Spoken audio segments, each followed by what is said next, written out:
Assalamualaikum warahmatullahi wabarakatuh.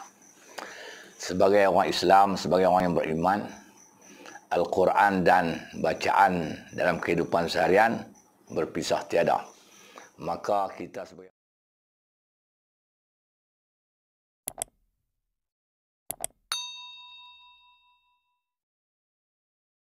berpisah tiada. Maka kita sebagai orang Islam, sebagai orang beriman, umat Nabi Muhammad sallallahu alaihi wasallam, jangan pisahkan bacaan Al-Quran dalam kehidupan seharian kita. Pun begitu, ada ayat-ayat yang tertentu dan surah-surah yang tertentu, kalau kita baca, dia ada kelebihan-kelebihan yang tertentu. Jadi dalam video ini saya senaraikan 8 surah dan ayat yang tertentu yang kita digalakkan membacanya. Yang pertama, kita digalakkan, disunatkan dan sentiasa membaca surah Fatihah. Sebab apa? Sebab surah Fatihah ni dia adalah ibu Al-Quran. Sebab itu kita kena selalu baca Al-Fatihah. Bahkan baca Fatihah ni wajib setiap hari dalam solat. Di luar solat pun kita digalakkan membaca surah Fatihah dalam semua keadaan, termasuklah ketika kita berada di dalam masjid.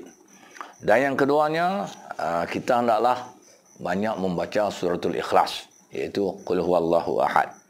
Pasal apa? Kerana pahala membacanya dapat menyamai membaca 1/3 Al-Quran. Jadi di antara masa yang sesuai digalakkan kita membaca surah Ikhlas ni ialah semasa kita hendak tidur. Semasa kita hendak tidur ni, kita digalakkan membaca surah Al-Ikhlas, yakni Qul huwallahu ahad, sekurang-kurangnya 3 kali. Kerana pahala kita baca 1 kali membaca surah Al-Ikhlas, kita dapat pahala seperti membaca 1/3 Al-Quran. Kalau kita membaca suratul Ikhlas 3 kali, bermakna kita dapat pahala seperti membaca Al-Quran sepenuhnya. Kemudian yang ketiganya, hendaklah dalam hidup kita ni banyak membaca 2 qul yang berikutnya, iaitu Qul a'udzu birabbil falaq dan Qul a'udzu birabbin nas. Apa tujuan kita kerap kalau boleh menjadi bacaan harian kita? Kerana dengan membaca Qul a'udzu birabbil falaq dan Qul a'udzu birabbin nas ini, maka dia berperanan boleh mengusir jin dan syaitan dalam hidup kita.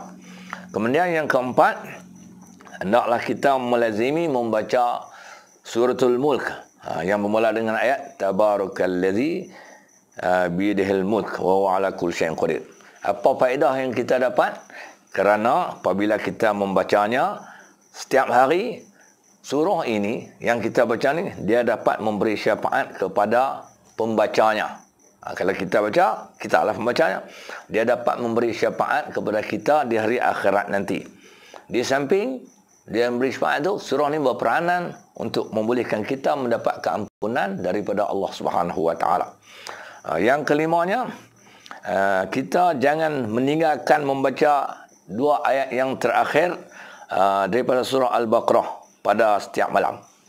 Tengok 2 ayat yang terakhir tu daripada surah Al-Baqarah, setiap malam jangan kita tinggal membacanya.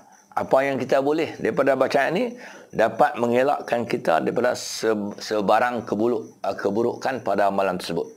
Jadi Allah hindarkan kita daripada menerima sebarang keburukan malapetaka pada amalan tersebut. Mana orang tu kalau malam tu dia kena, mana dia tak baca tu, iaitu 2 ayat yang terakhir daripada surah Al-Baqarah.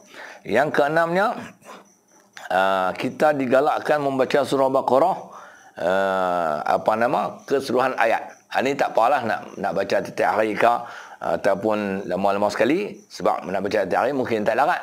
Yang 2 surah tadi, 2 ayat yang terakhir pada surah Al-Baqarah boleh kita baca setiap hari. Yang keenam ni, kita digalakkan kerap membaca surah Al-Baqarah keseluruhannya. Apa tujuan? Supaya dapat mengusir syaitan dari tempat kediaman kita. Jadi kalau dalam rumah kita ni, kita duk rajin baca surah Al-Baqarah, syaitan dia takut, maka dia akan lari keluar daripada tempat kediaman kita. Yang ketujuhnya, kita naklah rajin membaca ayat kursi. Allahu la ilaha illa huwal hayyul qayyum tu. Kita membaca ayat kursi semasa hendak tidur.